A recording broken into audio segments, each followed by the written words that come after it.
Carlos, you have a huge presence in our concert series this year, and these final two performances, we have three of your works being performed, but on our chamber music concert on May 21st, we're doing Move It and Between Worlds, two of your works. Can you tell us a little bit about this joyous ride that you take us on in the first piece, Move It? How'd the inspiration come from that piece? Well, I wrote that piece over the pandemic, and it was a time where I wanted to get out and move and just be out in the world, but of course we couldn't really do that, being sequestered, in our homes. So I went to music for that experience, and I wrote a piece for a solo flute, and it was commissioned by a good friend of mine, and he was also feeling the same feelings. It's like, let's write a piece about this. And it's a short, 3-minute work for flute. And yeah, I just wanted to express the feelings of wanting to be out and get out into the world and to move your body and just travel and be, dance, that sort of thing. Of course you could do that in your home, but it's nothing like being around people.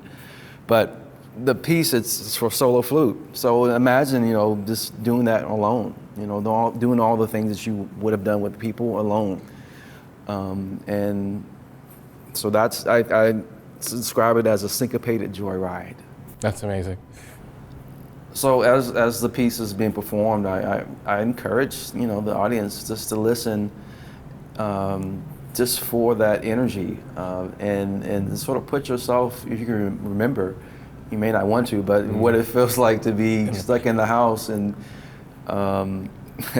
wanting to move your body and wanting to get out, what that energy feels like, and just to put yourself in that place.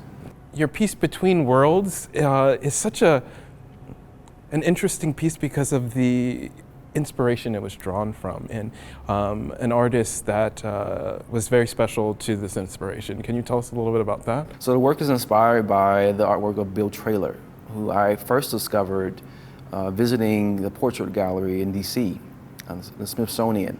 And I saw the work and I was just like drawn to it. I was like, what is this? And I had no idea who this person was, who the artist was.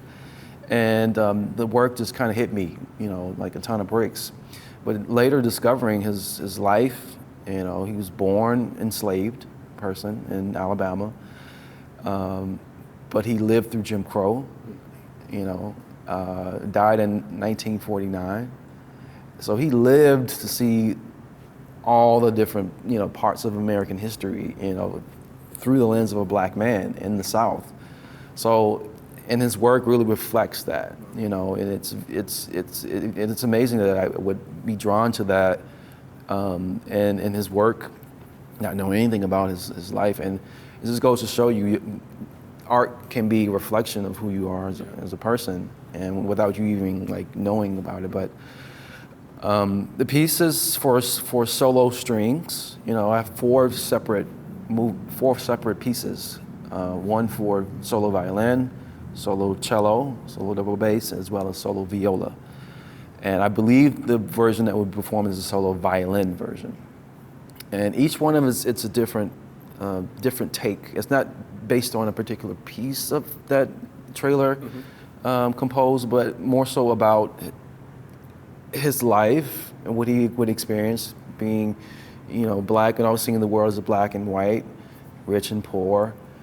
So you go between these two worlds. And that each piece has different worlds, different moods altogether. And these, they're short vignettes, they're the 4-minute pieces. But you hopefully get the sense that there are different things happening,